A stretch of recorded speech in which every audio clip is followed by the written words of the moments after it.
Ever stop and think about where our month names actually come from? For most of us, they're just words. But what if a calendar could be more?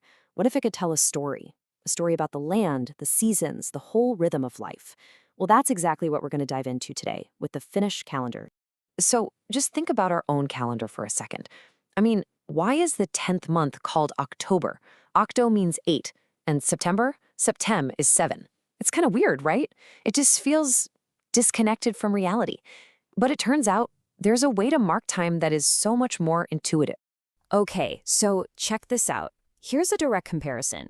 We've got September, right? Which is basically just a historical leftover, a relic from when it was the 7th month. But in Finnish, it's syyskuul.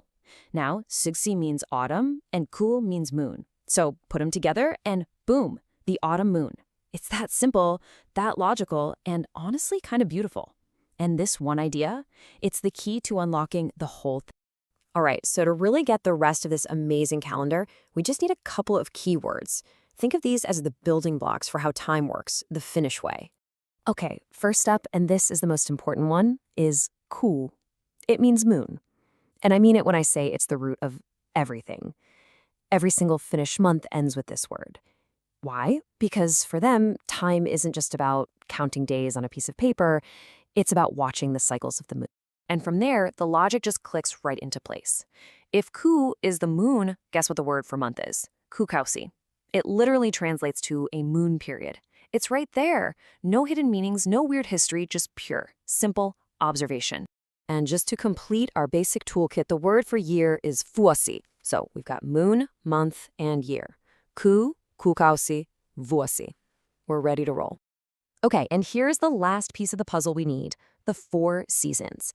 In Finnish, that's vuoden ajat, which literally means year times. So we've got kevät for spring, kesä for summer, syksy for autumn, and talvi for winter. You're definitely going to want to keep these in your back pocket because you'll be seeing them pop up a lot. All right, we've got our vocabulary down. So let's take a walk through the Finnish year. This is where it gets really cool, seeing how these simple ideas come together to paint a picture of the natural world. Let's kick things off with an easy one. June is kesäkuu. Remember kesä? That's summer. And kuu? That's moon. You put them together, you get the summer moon. It doesn't get more straightforward than that. This is the month when summer really hits its stride in Finland. And you'll see the same logic over and over again. Here's our old friend from the start, syyskuun. We know syksy is autumn, so this is the autumn moon. And the very first month of fall is just named after fall. It just makes perfect sense, doesn't it? Now, not every month is named for a season. Some are tied to big cultural events. Take December, which is joulukuu. Joulu is the Finnish word for Christmas. So yep, you guessed it, the Christmas moon. A whole moon cycle dedicated to that time of celebration.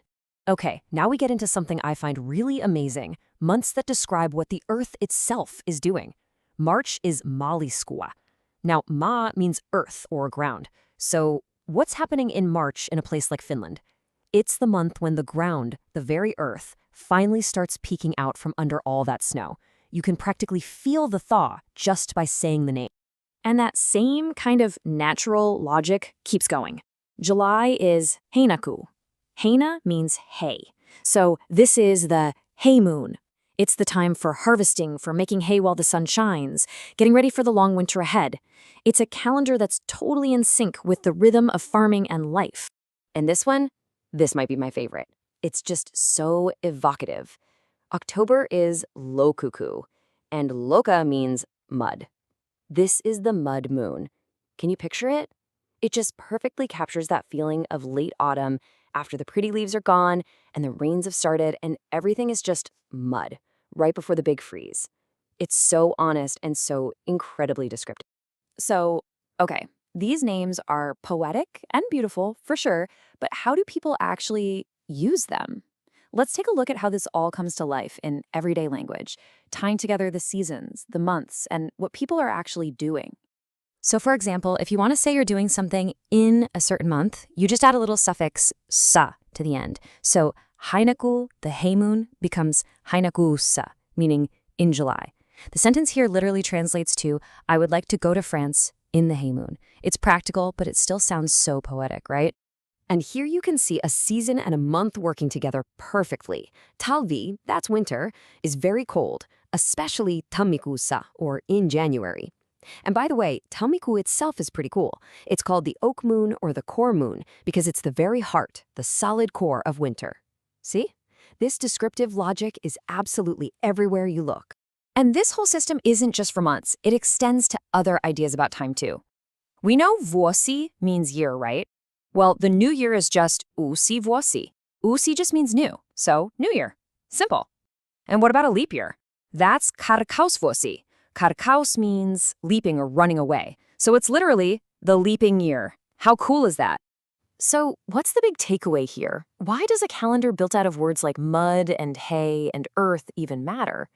Well, it's because it represents a completely different way of seeing our own place in the world.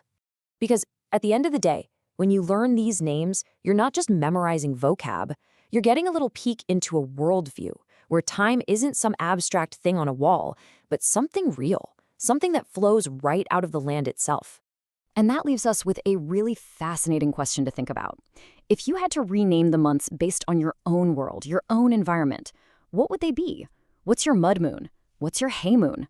It's just a great reminder that time isn't only what the clock says it is, it's the story we tell about the world right outside our window.